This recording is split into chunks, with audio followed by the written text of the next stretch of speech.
Welcome to Mobile Musings. I'm Sierra Modro. Today we're talking two-factor authentication. What is it and why should you use it?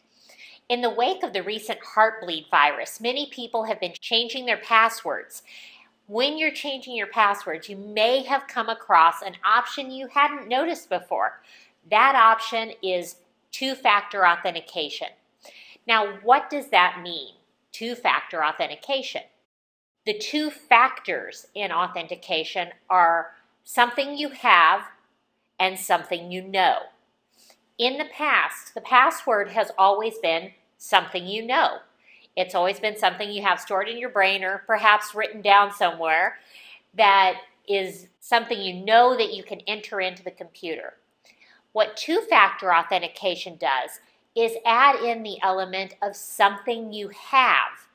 And typically, what that is your smartphone. What it does when you enable two-factor authentication in most sites is it requires you to enter in your password. Then that site will send a text message to your cell phone with a somewhere between 4 and 8-digit numeric code that you enter into the site as a second method of authentication. When you enter in that second code, then you're entered into the site automatically.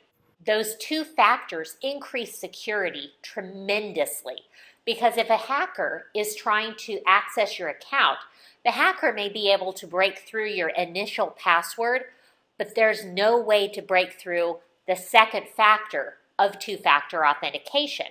They have to have your cell phone and be able to get into that. That's not going to work very well.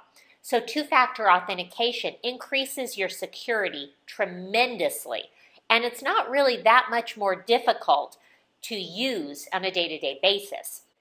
If you're going to enable two-factor authentication, different sites handle the actual process differently. And there's a couple of gotchas that you have to be aware of when you're doing the enabling on mobile devices specifically. For instance, Gmail, one of the most common uses for two-factor authentication. But the smartphones, iPhones, and iPads do not support natively two-factor authentication in the mail and calendar apps. That could be a real problem. But Gmail provides a capability that is an app-specific password. So what you do is when you're in Google or in Gmail, you can go in and say, I need to create a password specifically for this device. Then it'll give you a very long password that's usually only valid for about 30 minutes or so. At that point, you enter that in on your iPhone or your iPad, and that acts as your password for that device. With two-factor authentication, you can rest assured that hackers, even if they get your passwords, are not going to be able to access your information.